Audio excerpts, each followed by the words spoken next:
Hello class, welcome to my YouTube channel geography अध्ययन में आपका बहुत बहुत स्वागत है। मैं हूं आपकी टीचर रश्मि सिंह। जैसे कि एनवायरमेंट इकोलॉजी की टेस्ट सीरीज चल रही है, ठीक है, और ये हमारी थर्ड टेस्ट सीरीज है एनवायरमेंट इकोलॉजी की। बहुत मोस्ट इम्पॉर्टेंट क्वेश्चन हम करा रहे हैं, ठीक है। तो उसमें ये थर्ड हमारी टेस्ट सीरीज है। आप लोग कैसे हैं बच्चे, पढ़ रहे हैं आप लोग, ठीक है?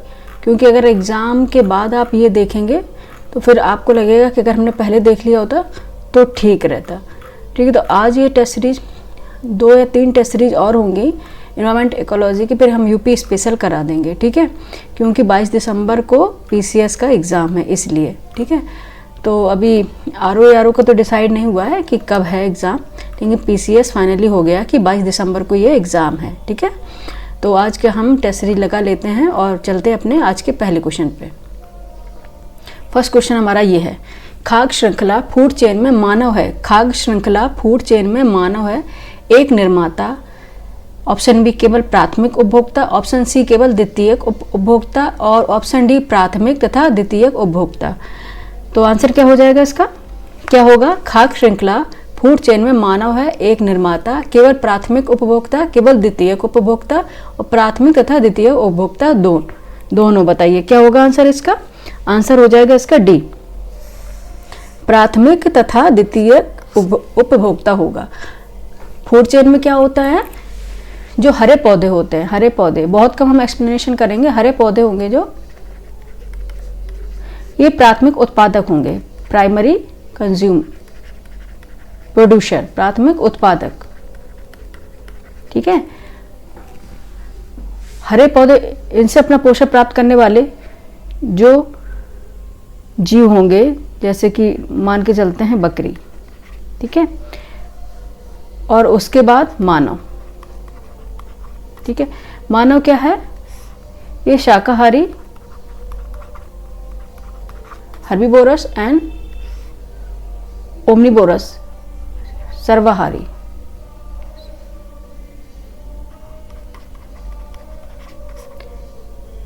कार्निवोरस मांसाहारी भी है, ठीक है। सर्वाहारी से बोलते हैं शाकाहारी और मांसाहारी दोनों होते हैं, हर्बीवोरस एंड कार्निवोरस। ओमनिवोरस सर्वाहारी होते हैं, एक ओमनिवोरस सर्वाहारी होते हैं, ठीक है। तो मनुष्य क्या है? मनुष्य क्या है? शाकाहारी और मांसाहारी दोनों है, ठीक है। इसलिए प्राथमिक तथा द्वितीयक उपभोक्ता दोनों है, ठीक है। ये जो हो जाएगी ना, हरे पौधे से पोषण प्राप्त कर रही है ना ये बकरी, तो ये क्या हो जाएगी? प्राथमिक, प्राइमरी कंज्यूमर, उपभोक्ता, और मनुष्य हो जाएगा द्वितीयक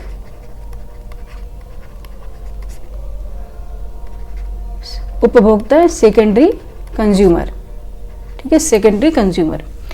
तो ये है कि शाकाहारी और मांसाहारी दोनों है। ये ग्रीन्स जो प्लांट है उसको डायरेक्ट भी पोषण प्राप्त करता है और ये उस प्राथमिक उपभोक्ता द्वारा भी ये पोषण प्राप्त करता है, ठीक है। तो ये दोनों उसमें आ जाएंगे, प्राइमरी एंड सेकेंडरी कंज्यूमर दोनों में आ जाएगा, इसलिए आंसर आपका रहेगा डी। आंसर आपका क्या रहेगा? डी, ठीक है। प्राइमरी तथा द्वितीयक उपभोक्ता दोनों होंगे, ठीक है। नेक्स्ट क्वेश्चन पे चलिए। आज का नेक्स्ट क्वेश्चन हमारा सेकंड, प्रथम पोषक स्तर के अंतर्गत आते हैं। प्रथम पोषक स्तर के अंतर्गत आते हैं। आज बच्चे क्लास थोड़ी लेट हो गई, एक्चुअली हमें इंपॉर्टेंट कुछ काम था इसलिए आज क्लास थोड़ी लेट हो गई है, ठीक है। लेकिन देख लीजिएगा आप लोग, ठीक है। आंसर क्या है? प्रथम पोषक स्तर के अंतर्गत आते हैं ए शाकाहारी जंतु, बी मांसाहारी जंतु, सी सर्वभक्षी जंतु और डी हरित पादप प्लांट्स, हरित पादप green plants. Environment ecology PCS में 20 से 25 क्वेश्चन आने हैं, ठीक है, एनवायरमेंट इकोलॉजी के। तो इसमें क्या हो जाएगा? प्रथम पोषक स्तर के अंतर्गत कौन से आते हैं? शाकाहारी जंतु होते हैं, मांसाहारी जंतु होते हैं या सर्वभक्षी जंतु, शाकाहारी, हर्बीवोरस या मांसाहारी, कार्निवोरस एंड सर्वभक्षी, ओमनिवोरस या हरित पादप ग्रीन प्लांट्स। बताइए कौन आएंगे, कौन से आएंगे? हरित पादप। प्रथम पोषक स्तर के अंतर्गत कौन से आने हैं? हरित पादप। आंसर हो गया डी, ठीक है।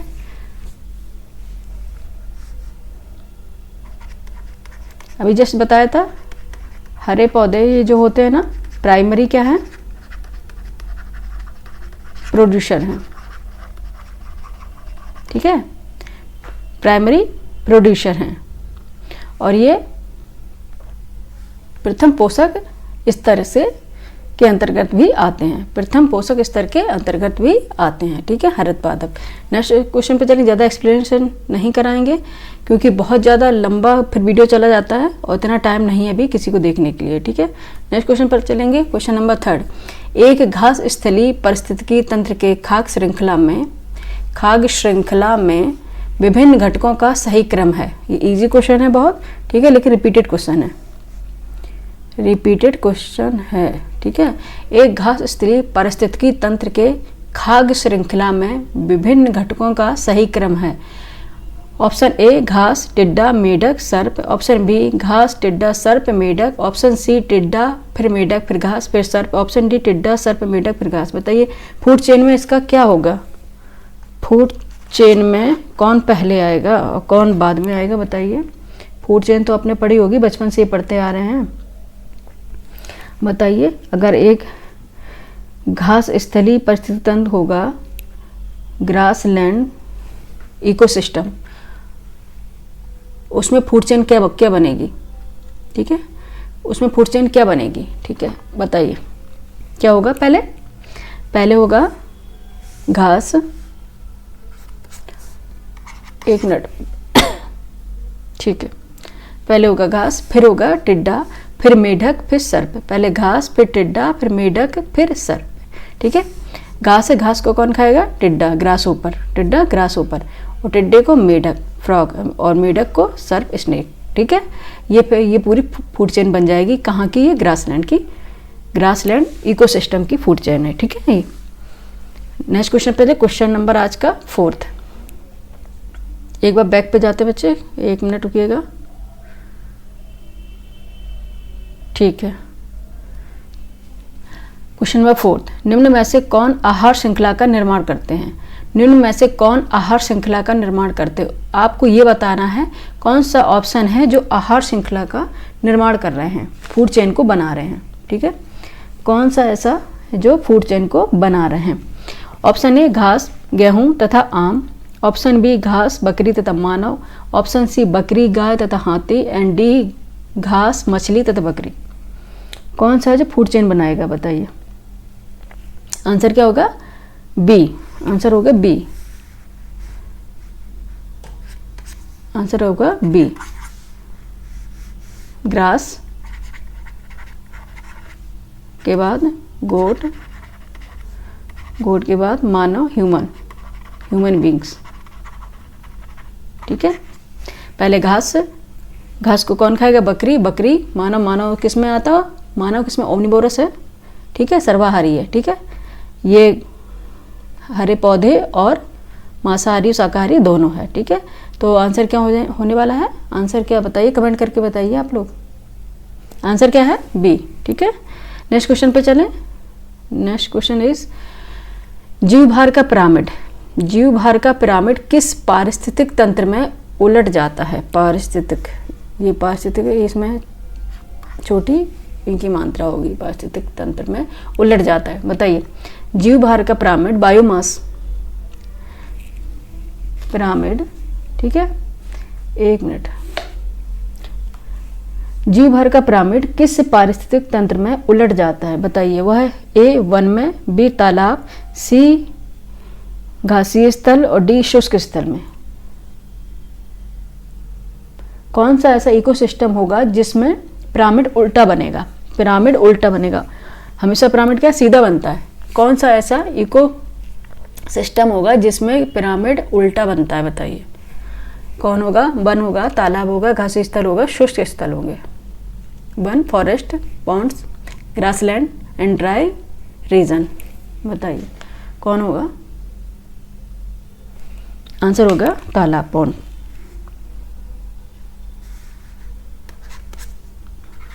ठीक है। क्यों उल्टा बनता है,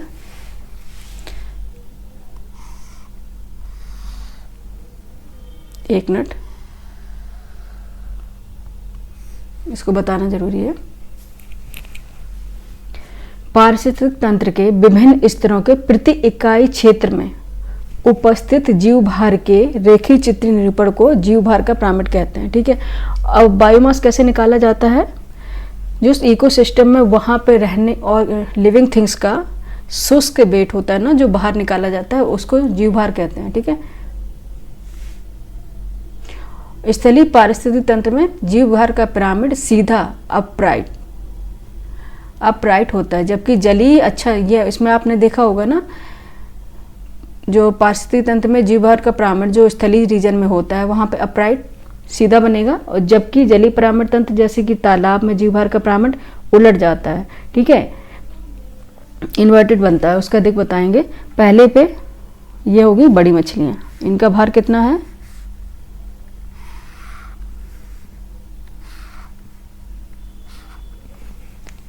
बड़ी मछलियाँ, इनका भार कितना है? 1 मिनट यहाँ पे शॉर्ट में लिखेंगे।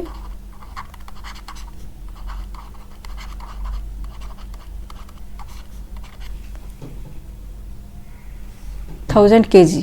ठीक है, इसमें ये नहीं काउंटिंग नहीं की जा रही है, भार निकाला जा रहा है। आप सोचेंगे कि बड़ी मछलियाँ तो कम होती हैं, छोटी मछलियाँ ज़्यादा होती हैं, ये बोलेंगे ना, फिर ये नहीं, इसमें बायोमास का क्या, उसका टोटल भार निकाला जा रहा है। तो अगर बड़ी मछली, उनका अगर वजन है 1000 kg, तो वो सबसे ऊपर आएंगे। ठीक है, सबसे ऊपर आएंगे। उसके बाद फिर आएगी छोटी मछलियाँ, यहाँ पे ये एरो दिखा रहा है ना, यहाँ पे।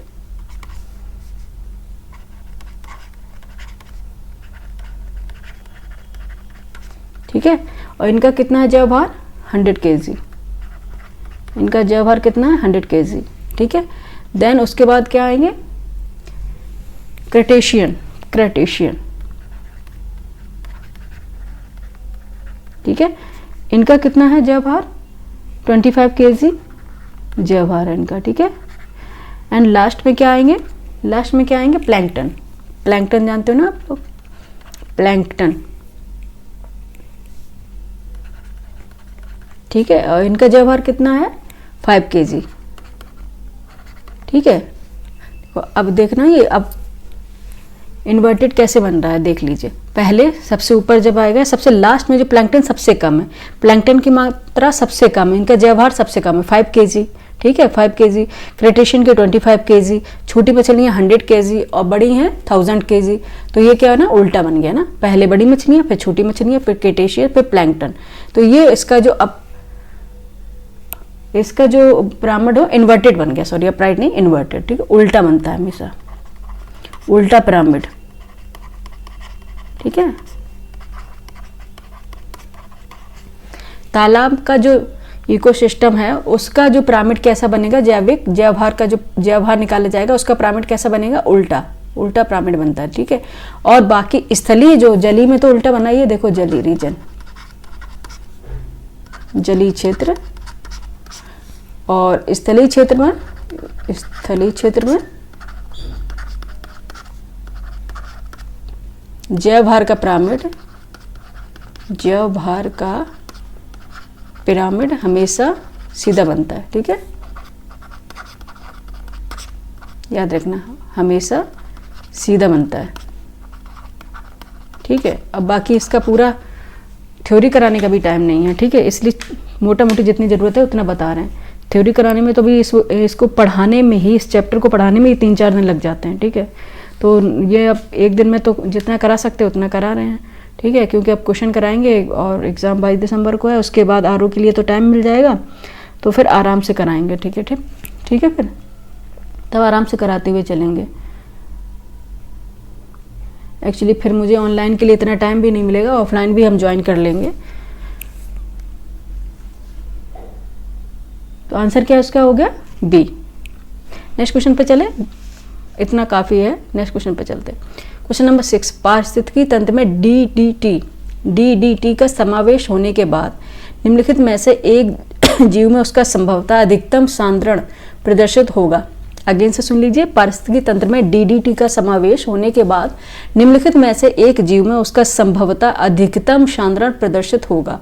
किसमें सबसे ज़्यादा डीडीटी का सांद्रण मतलब एक्यूमुलेशन, मतलब उसका डिपोजिशन होगा। ठीक है, सबसे ज़्यादा होगा, किसमें होगा? ए टिड्डे ग्रासोपर में, बी भेड़ शीप में, सी सांप स्नेक में, डी मवेशी पशु एनिमल्स में, बताइए किस में होगा सबसे ज़्यादा? आंसर बता देते हैं, किस में होगा? स्नेक में। सबसे ज़्यादा डीडीटी का सांद्रण किस में पाया जाएगा? स्नेक में। आंसर हो गया सी। क्यों, ये भी बताइए रीजन। कमेंट की करिए ना, कमेंट करिए, आंसर बताइए, ऐसे काम ना चलने वाला, ठीक है, बचने से काम नहीं चलता है। अच्छा, डीडीटी क्या है बताइए? डीडीटी का एक रसायन है जिसे जैविक रूप से नष्ट नहीं किया जा सकता, ठीक है। यह क्या होता है? जैविक रूप से कभी नष्ट नहीं होता है। खाद्य श्रृंखला में डीडीटी का सांद्रण प्रथम स्तर पर सबसे कम, ठीक है, प्राइमरी जो लेवल होगा ना, प्राइमरी स्टेज पर सबसे कम, और सेकेंडरी स्टेज पर उससे अधिक, एंड टर्सरी जो स्टेज आएगी और उसमें सबसे अधिक होगा इसका सांद्रण, ठीक है, क्योंकि इसका कभी निम्नीकरण नहीं होता है, डिकम्पोजिशन नहीं होता है। ये एक स्टेज से दूसरे स्टेज से तीसरे स्टेज तक इसका सांद्रण होता रहता है, ठीक है, जमाव होता रहता है, ठीक है, क्योंकि सांप एक तृतीयक उपभोक्ता है, ठीक है। सांप क्या है? एक तृतीयक उपभोक्ता में आता है, टर्सरी कंज्यूमर में आता है। अतः डीडीटी का सांद्रण सांप में सबसे अधिक होगा, ठीक है। इसका रीजन क्या है कि डीडीटी का सांद्रण सबसे ज़्यादा सांप में क्यों पाया जाएगा? इसका क्या है? ये क्या है? टर्सरी उपभोक्ता है, और इसका प्रत्येक स्टेज में इसका सांद्रण बढ़ता जाता है, ठीक है, प्रत्येक स्टेज से इसका सांद्रण बढ़ता जाता है, ठीक है। तो ये होगा क्या? सांप में इसमें सबसे ज़्यादा पाया जाएगा, ठीक है, डीडीटी का। ये जो रासायनिक तत्व है होते हैं ना, इनका निम्नीकरण नहीं होता है कभी भी, ठीक है, ये धीरे धीरे इस तरह से समाप्त होते हैं।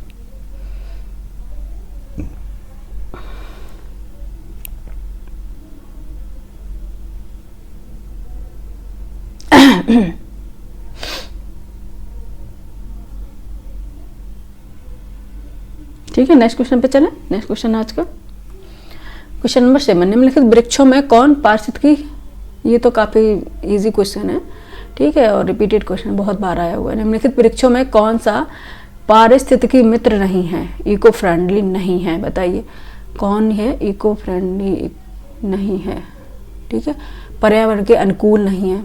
सॉरी, आप बोल लीजिए एक बार, पर्यावरण के अनुकूल नहीं है। कौन से पर्यावरण के लिए सही नहीं है बताइए? ए बबूल, बी यूकेलिप्टस, सी नीम, डी पीपल। निम्नलिखित वृक्षों में से कौन पारिस्थितिकी मित्र नहीं है? पारिस्थितिकी मित्र नहीं है। ए बबूल, बी यूकेलिप्टस, सी नीम, डी पीपल। आंसर क्या हो गया? यूकेलिप्टस। आंसर क्या हो गया? यूकेलिप्टस। आंसर हो गया बी, ठीक है। यूकेलिप्टस को उसके अत्यधिक जल ग्रहण शक्ति के कारण पर्यावरण शत्रु के रूप में घोषित किया गया, क्योंकि ये जल को सबसे ज़्यादा मात्रा में एब्जॉर्ब कर लेगा। अगर ये खेतों के पास लगा रहेगा ना, तो वहाँ की जितनी नमी है सारा खींच लेगा, इसलिए वहाँ पे फसल नहीं होने देगा, ठीक है, इसलिए ये घातक सिद्ध है, ठीक है।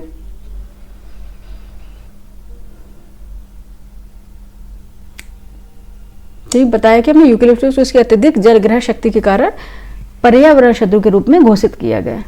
इसको जिस स्थान पर लगाया जाता है वहाँ की मिट्टी का जल स्तर काफ़ी नीचे चला जाता है। ग्राउंड वाटर जो होता है ना, उसका बहुत जल स्तर नीचे चला जाता है। और यह पौधा कहाँ से है? ऑस्ट्रेलिया महाद्वीप में बहुतायत में पाया जाता है। ऑस्ट्रेलिया कॉन्टिनेंट में ये बहुतायत मात्रा में पाया जाता है। और जहाँ पे ये लगेगा तो वहाँ का जो वाटर लेवल है, ग्राउंड वाटर है, उसका स्तर काफ़ी नीचे चला जाना है, क्योंकि ये बहुत ज़्यादा नमी खींचता है, पानी को बहुत ज़्यादा ये एब्जॉर्ब करता है। और वहाँ के आसपास जो रीजन में और पेड़ पौधे होंगे ना, वहाँ उनको पानी नहीं मिल पाएगा और वो सूख जाते हैं।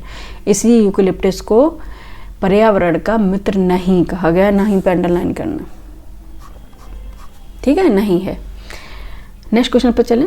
यूकेलिप्टस के बारे में काफ़ी बता दिया।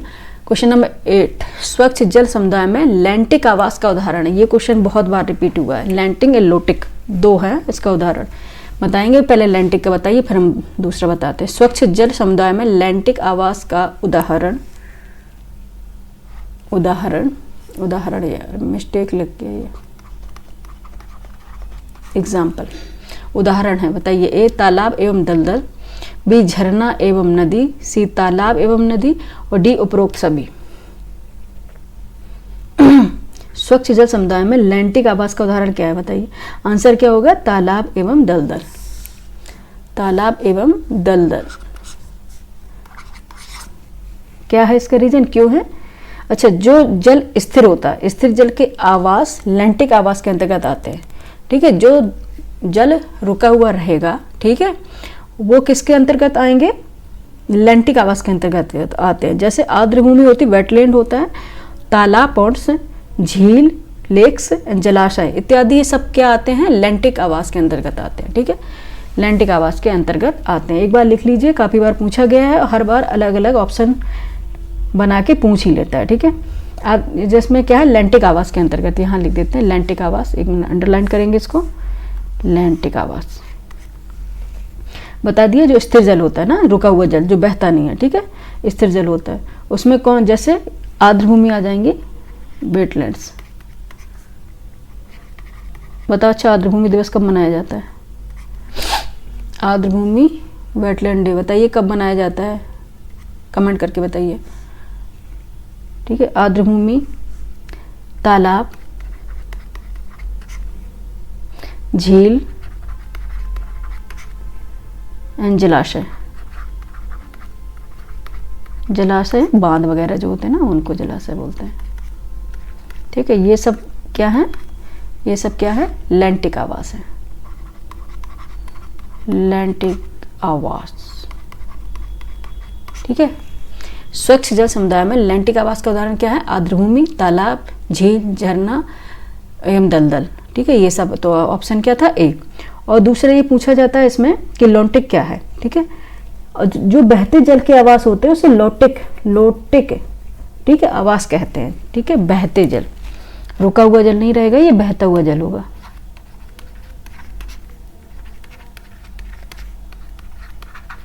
ठीक है, बहता हुआ जल होगा, तो उस आवास को क्या बोलेंगे,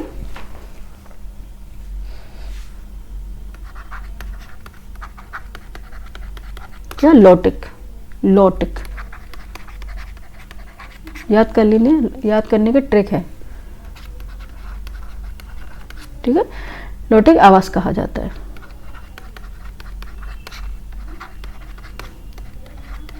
जिसमें जरूरी है उसी में हम बता रहे हैं ना, अदरवाइज नहीं बता रहे हैं, टाइम नहीं ले रहे हैं, ठीक है। बहते हुए जल के आवास लोटिक आवास कहे जाते हैं। जैसे नदी, नदी है, बहती है ना, कभी रुकी देखी है तुमने, इसे क्या बोलते हैं ना, लोटिक आवास, LOTIC, ठीक है, आवास बोलते हैं। याद रखना, ये क्वेश्चन दोनों ही आते हैं, बहुत यहाँ पे स्टार लगा देंगे, इंपॉर्टेंट क्वेश्चन है, ठीक है। लोटिक आवास कहा जाता है, जैसे नदी, ठीक है। आंसर क्या हो गया इसका, ए। नेक्स्ट क्वेश्चन पे चलेंगे, क्वेश्चन नंबर 9, पारिस्थितिकी, पारिस्थितिकी, यहाँ मात्रा लगेगी, अशुद्ध नहीं लिखेंगे। पारिस्थितिकी तंत्र में तत्वों के चक्र को क्या कहते हैं, पारिस्थितिकी तंत्र में तत्वों के चक्र को क्या कहते हैं। अच्छा बच्चे बताते चले कि जस्ट UPPCS का एग्जाम हो जाएगा, उसके बाद हम क्लास बाइलैंग्वेज कर देंगे, ठीक है। उसके बाद, क्योंकि अभी मुझे भी थोड़ा टाइम नहीं है, उसके बाद टाइम मिलती बाइलैंग्वेज कर देंगे, और एक्चुअली ऑफलाइन क्लास भी हम ज्वाइन करेंगे, आप लोगों को बताएंगे हम कहाँ पे ज्वाइन करने वाले हैं, ठीक है। पारिस्थितिकी तंत्र में तत्वों के चक्र को क्या कहते हैं, ए रासायनिक चक्र, बी जैव भू रासायनिक चक्र, सी भू रासायनिक चक्र, और डी सभी। बताइए क्या होगा, आंसर क्या होगा इसका सॉरी, क्या हो गया, जैव भू रासायनिक चक्र। पारिस्थितिकी तंत्र में तत्वों के चक्रण को क्या कहते हैं, जैव भू रासायनिक चक्र। आंसर हो गया B, B is right answer of this question. पारिस्थितिकी तंत्र में अजैविक तत्वों के जैविक प्रावस्था में परिवर्तन तथा इन जैविक तत्वों के अजैविक रूप में पुनरागमन के प्रारूप को जैव भू रासायनिक चक्र कहते हैं। प्रकृति में नाइट्रोजन, फास्फोरस, कार्बन इत्यादि तत्वों के जैव भू रासायनिक चक्र पाए जाते हैं, ठीक है, जैव भू रासायनिक चक्र पाए जाते हैं। आंसर हो गया बी। ये क्वेश्चन 3-4 बार रिपीट देख लीजिएगा अगर आप घटना चक्र का प्रैक्टिस लगा रहे हैं, घटना चक्र का प्रैक्टिस सेट लगा रहे हैं तो आपको पता होगा, ठीक है।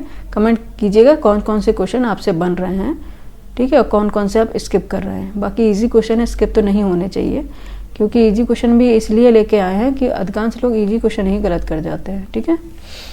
नेक्स्ट क्वेश्चन पे चलें, क्वेश्चन नंबर 10। चिपको आंदोलन संबंधित है, चिपको आंदोलन संबंधित है ए पादप संरक्षण से, बी बाघ परियोजना से, सी घड़ियाल परियोजना से, और डी पादप प्रजनन से। पादप प्रजनन से। ठीक है, आंसर क्या होगा? चिपको आंदोलन किससे संबंधित है? पादप संरक्षण से। पादप, ये प्लांट, पेड़ पौधे, पादप संरक्षण से। आंसर क्या हो गया? ए। आंसर क्या होगा? ए। अच्छा, चिपको आंदोलन पेड़ों की कटाई को रोकने के लिए किया गया था। ठीक है, पेड़ों की कटाई को रोकने के लिए किया गया था। एक महत्वपूर्ण आंदोलन था। वनों की कटाई को रोकने के लिए 26 मार्च 1974 को गौरा देवी के नेतृत्व में महिलाएं वृक्षों से चिपककर खड़ी हो गईं और पेड़ों को कटने नहीं दिया था। ठीक है, इसलिए इसको क्या बोलते थे? चिपको आंदोलन। क्या बोले थे? चिपको आंदोलन। ठीक है, और ये 70 के दशक में क्या है? एक आंदोलन मिसाल था। ठीक है, कि इस तरह से कोई पेड़ पौधों को भी बचा सकता है। ठीक, आंसर क्या हो गया? ए। नेक्स्ट क्वेश्चन पे चलेंगे। क्वेश्चन नंबर 11, पारितंत्रों की घटती उत्पाद, हाँ ठीक है, पारितंत्रों की घटती उत्पादकता के क्रम में उनका निम्नलिखित में से कौन सा अनुक्रम सही है? एक बार दोबारा से पढ़ेंगे क्योंकि इन्वायरमेंट इकोलॉजी के जो क्वेश्चन है हिंदी में थोड़ा समझना टफ होता है। ठीक है, इन्वायरमेंट इकोलॉजी के जो क्वेश्चन है हिंदी में समझना थोड़ा टफ होता है इंग्लिश की अपेक्षा। ठीक है, तो क्या है? पारितंत्रों की घटती उत्पादकता के क्रम में उनका निम्नलिखित में से कौन सा अनुक्रम सही है? हम बता देते हैं आपको। इसमें आपको बताना है किसकी जो प्रोडक्टिविटी होगी किसकी कम होगी। पहले आपको बढ़ते से घटते क्रम में करना है, डिसेंडिंग ऑर्डर में बताना है आपको। ठीक है, डिसेंडिंग ऑर्डर में बताना है। ठीक है, बड़े से छोटा। ठीक है, ये बताना आपको। आंसर क्या होगा? ए। महासागर, झील, घास स्थल, मैंग्रोव वन। बी। मैंग्रोव, महासागर, घास स्थल, झील। सी। मैंग्रोव, घास स्थल, झील, महासागर। और डी। महासागर, मैंग्रोव, झील, घास स्थल। क्या होगा? क्या होगा? आंसर क्या होगा इसका? 1 मिनट। आंसर क्या होगा? मैंग्रोव, घास स्थल, झील, महासागर। 1 मिनट, माइक को थोड़ा हम एक्चुअली अभी सेटअप नहीं हो पा रहा है, रोज रोज का परेशान होना पड़ता है हमको। ठीक है, पारितंत्रों की क्या हो गई? आंसर क्या हो गया इसका? मैंग्रोव, घास स्थल, झील, महासागर। पहले किसकी उत्पादकता सबसे ज़्यादा होगी? मैंग्रोव्स वन की होगी। ठीक है, मैंग्रोव्स वन की होगी। फिर घास स्थल होंगे, ग्रासलैंड। फिर झील होंगी, लेक्स होंगी। फिर महासागर, ओशियंस होंगे। ठीक है, मैंग्रोव, घास स्थल, झील, महासागर। मैंग्रोव, घास स्थल, झील, महासागर। अब आप पूछेंगे ऐसा क्यों मैंग्रोव में ही सबसे ज़्यादा उत्पादकता और फिर घास स्थल और फिर झील में फिर महासागर में। ठीक है, जिसमें विविधता, जिसमें डाइवर्सिटी जितनी ज़्यादा पाई जाएगी, ठीक है, उसमें उत्पादकता भी उतनी ज़्यादा पाई जाएगी। ठीक है, मैंग्रोव्स में जैव विविधता बहुत ज़्यादा पाई जाती है, अधिक पाई जाती है। किसमें? मैंग्रोव्स में। अलग अलग प्रकार के जीव जंतु इसमें रहते हैं मैंग्रोव्स वन में। और घास स्थल में उससे थोड़ा कम, और झील में उससे कम, और महासागर में झील से भी कम। ठीक है, तो सबसे ज़्यादा क्या होगी? मैंग्रोव्स की होगी। अगर ये आंसर, ये पीसीएस में 2-3 बार रिपीट हुआ है, ऑप्शन अलग अलग कर दिए गए हैं, दूसरे ऑप्शन डाल दिए गए, लेकिन कई बार रिपीटेड क्वेश्चन है। ठीक है, आंसर क्या हो गया? सी।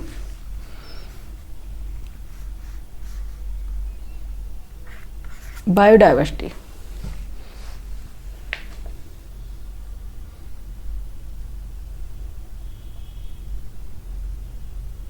नेक्स्ट क्वेश्चन पे चले, हो गया। नेक्स्ट क्वेश्चन है 12। निम्न में से कौन सा कथन सही है? निम्न में से कौन सा कथन सही है? आपको सही कथन बताना है। ऑप्शन ए, जैवमंडलीय पारिस्थितिकी तंत्र में ऊर्जा का प्रवाह एक दिशी होता है। ऊर्जा का प्रवाह एक दिशी होता है। एक दिशी मतलब यूनिडायरेक्शनल। ठीक है, एक दिशी मतलब यूनिडायरेक्शनल। ऑप्शन बी, जैवमंडलीय पारिस्थितिकी तंत्र में ऊर्जा का प्रवाह चक्रीय होता है, सर्कुलर होता है। ऑप्शन सी, प्राकृतिक पारिस्थितिकी तंत्र में बढ़ते पोषण स्तर के साथ ऊर्जा का सापेक्षिक क्षय घटता जाता है। और ऑप्शन डी है, प्रगामी बढ़ते पोषण स्तर के साथ प्रजातियां सुलभ ऊर्जा का उपयोग करने में कम दक्ष होती हैं। ठीक है, आंसर कौन सा सही है? कौन सा कथन इसमें सही होने वाला? बताइए क्या होता? पहला ही आंसर इसमें, पहला ही इसका कथन सही है। जैवमंडलीय पारिस्थितिकी तंत्र में ऊर्जा का प्रवाह एक दिशी यूनिडायरेक्शनल होता है। ठीक है, यूनिडायरेक्शनल होता है। ठीक है, ऑप्शन क्या हो गया? ए। अच्छा, इसमें जगह भी नहीं कहीं बताने के लिए जो बता दे, ठीक है, पूरा ही भरा हुआ है ये। ज्यामंडलीय पारिस्थितिक तंत्र में ऊर्जा का प्रवाह एक दिशीय होता है, ठीक है, यूनिडायरेक्शनल होता है।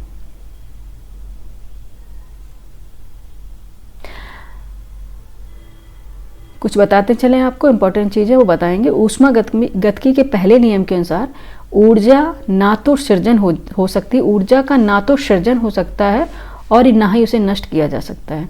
क्या होता है? ऊष्मा गतिकी के पहले नियम के अनुसार, अगर आपने पढ़ा होगा साइंस, जिसका बैकग्राउंड रहा होगा, ऊर्जा का ना तो सृजन हो सकता है और ना ही उसे नष्ट किया जा सकता है। यह एक स्वरूप से दूसरे रूप में परिवर्तित हो सकती है, ठीक है। ऊर्जा क्या है? ना तो इसका निर्माण किया जा सकता है और ना इसे नष्ट किया जाता है ऊर्जा को, ठीक है। ये एक स्तर से दूसरे स्तर में स्थानांतरित हो सकती है, ठीक है। जब ऊर्जा एक रूप से दूसरे रूप में परिवर्तित होती है तो उसका कुछ लॉस हो जाता है, मतलब ह्रास हो जाता है। अतः उत्पाद में अपेक्षाकृत कम ऊर्जा होती है। ऊर्जा उत्पादन के प्राथमिक उपभोक्ता की तरह, प्राथमिक से द्वितीय उपभोक्ता की तरह और द्वितीय से तृतीयक उपभोक्ता की तरफ प्रवाहित होती है, ठीक है। और ऐसा क्या होता है? हर पोषण स्तर पर उपलब्ध ऊर्जा की मात्रा क्या है? घटती जाती है। 10% ऊर्जा का 10% रूल का नियम जानते हैं आप लोग, कि केवल 10% ही एब्जॉर्ब करते हैं और 90% क्या है? विमुक्त हो जाती है, ठीक है। 90% क्या विमुक्त हो जाती है, आपने पढ़ा होगा ना 10% का नियम। अतः ऊर्जा का प्रवाह क्या होता है? एक दिशीय होता है, यूनिडायरेक्शनल होता है, ठीक है। बाकी एक्सप्लेनेशन करने के लिए बहुत है, क्या है बता सकते हैं, टाइम कम है, ठीक है। आंसर क्या होगा? ए। नेक्स्ट क्वेश्चन पे चलें, क्वेश्चन नंबर 13। एक मनुष्य के जीवन को पूर्ण रूप से धारणीय करने के लिए आवश्यक न्यूनतम भूमि को क्या कहते हैं?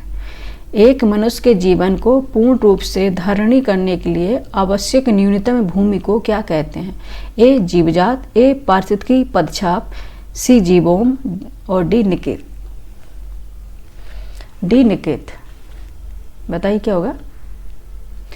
एक मनुष्य के जीवन को पूर्ण रूप से धारणीय करने के लिए आवश्यक न्यूनतम भूमि को क्या कहा जाता है? पारिस्थितिकी पदछाप, पारिस्थितिकी पदछाप। कार्बन फुटप्रिंट होता है ना, कार्बन फुटप्रिंट, वो।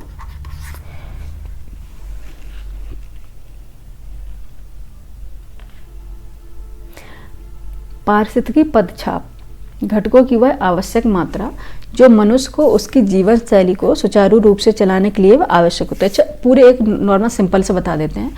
मनुष्य अपने पूरे जीवन में जितना कार्बन का यूज करता है, ठीक है, उसको क्या बोलते हैं? उसको फुटप्रिंट, कार्बन फुटप्रिंट बोलते हैं। अपने जीवन में एक मनुष्य के द्वारा प्रयोग की कार्बन की मात्रा, ठीक है, ये है। सिंपल सा बता दें आपको।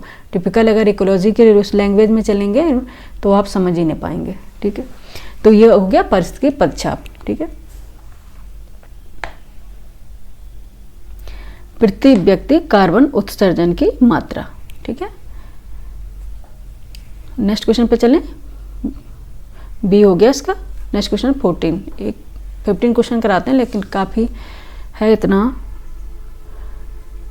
क्योंकि 15 से जितना जो बता देते हैं ना, काफ़ी क्वेश्चन आपके कवर हो जाएंगे, ठीक है। वही क्वेश्चन करा रहे जो आने हैं, बाकी तो बहुत सिंपल सी भी क्वेश्चन है, लेकिन कुछ क्वेश्चन कराने भी जरूरी है। कई बार रिवीजन नहीं हो पाता है ना, तो वो सारे भूलते जाते हैं, पीछे का पूरा भूलते जाते हैं। और जब एग्ज़ाम पास में आता है तब तो और भी ऐसा लगता है कि शायद जितना भी मैंने पढ़ा है सब मुझे याद ही नहीं आ रहा है। ऐसा समस्या होती है बच्चों में समस्या अधिकांश ही होती है कि ऐसा लग रहा है कि जो पढ़ा है मैम वो सारा भूलता जा रहा है। नहीं, आप लगातार रिवीजन करती जाइए और आप कुछ भी नहीं भूले हैं, क्योंकि एग्ज़ाम में जैसे कि आपका पढ़ा रहा होगा, क्वेश्चन आते ही आपका माइंड क्लिक कर जाएगा और आंसर आप दे दोगे, लेकिन उसके लिए आपको रिवीजन करना पड़ेगा, ठीक है, रिवीजन करना पड़ेगा।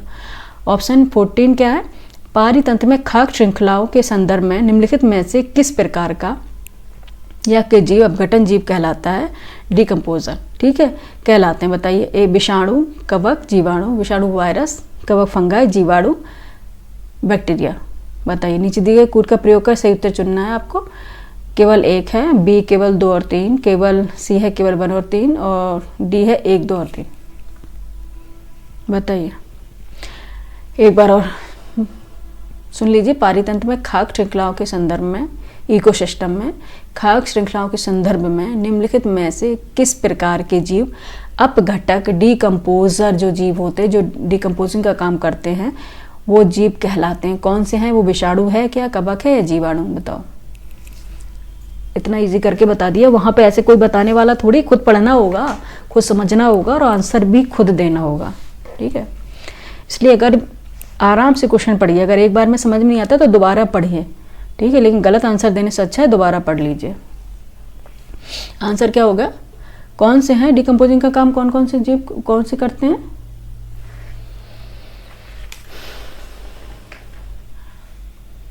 कौन से? कवक और जीवाणु। कवक और जीवाणु। ठीक है, 2 और 3। आंसर हो जाएगा बी। कवक है ये जीवाणु।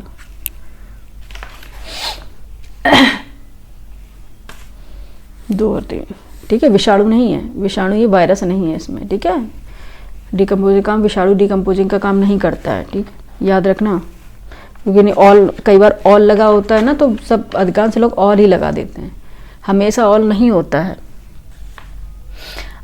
अपघटक वे जीव होते हैं जो अपक्षय या सड़न की प्रक्रिया को तेज करते हैं, जिससे पोषक तत्वों का पुनः चक्रीकरण हो सके। ठीक है, जब किसी भी चीज़ का कंपोजिशन होता है तो वो फिर कार्बन में परिवर्तित हो जाता है और फिर वो अगेन कार्बन साइकिल में चल के रिसाइकिल हो जाता है। ठीक है, तो क्या हो जाता है? अपघटक वे जीव होते हैं जो अपक्षय या सड़न की प्रक्रिया को तेज करते हैं, जिससे पोषक तत्वों का पुनः चक्रीकरण हो सके। अपघटक निर्जीव कार्बनिक तत्वों को अकार्बनिक यौगिकों में तोड़ते हैं। ठीक है, कार्बनिक जो तत्व होते हैं उन्हें अकार्बनिक यौगिकों में तोड़ते हैं। अच्छा, सूक्ष्म जीवों की एक विस्तृत किस्म जैसे फफूंद, जीवाणु, गोलकृमि, प्रोटोजोआ और केंचुआ, ये सब अपघटन की काम करते हैं। अपघटक कौन से हैं? अगर आपसे पूछा जाए कौन कौन से अपघटक जीव हैं, जैसे फफूंद है, जीवाणु है, गोलकृमि है, प्रोटोजोआ है और केंचुआ, ये सारे अपघटक है का काम करते हैं। ठीक है, डिकम्पोजर का काम करते हैं।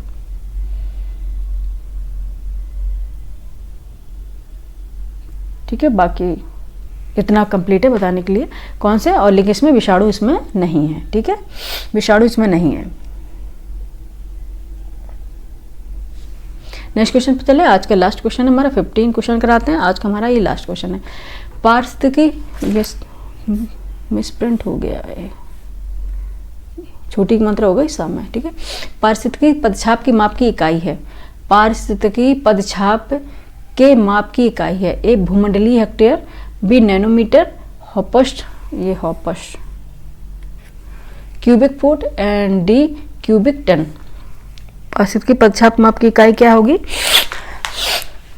पारिस्थितिकी पदछाप की माप की इकाई क्या होगी? भूमंडलीय हेक्टेयर। पारिस्थितिकी पदछाप के माप की इकाई भूमंडलीय हेक्टेयर है। ठीक है, ग्लोबल हेक्टेयर है, ग्लोबल हेक्टेयर्स। आंसर हो गया ए। देखते हैं अब कोई क्वेश्चन है? नहीं। ठीक है, अब कोई क्वेश्चन नहीं है। ठीक है, यहाँ पे हम अपना क्लास एंड करते हैं। आज बहुत लेट हो गए थे, एक्चुअली बहुत काम है। अभी इतने बिजी हैं कि रात में भी हम सो नहीं पा रहे हैं। रात में जाके पीपीटी बनाते हैं क्लास लेने के लिए। एक्चुअली कल हमारा डॉक्टर का अपॉइंटमेंट भी है। ठीक, तो कल तो ऐसे क्लास नहीं, अल्टरनेट लाते, परसों क्लास लेके आएंगे। 1-2 क्लास और है एनवायरमेंट इकोलॉजी का, वो कंप्लीट करा देंगे। उसके बाद यूपी स्पेशल में एंटर करेंगे। ठीक है, यूपी स्पेशल भी जरूरी है। ठीक है, उसकी हिस्ट्री, ज्योग्राफी ऑल सब करा देंगे। ठीक है, उसके जस्ट जब तक कंप्लीट होगा एक बार एक रिवीजन मैराथन क्लास ले लेंगे, जितने इंपॉर्टेंट होंगे, या फिर एक टोटल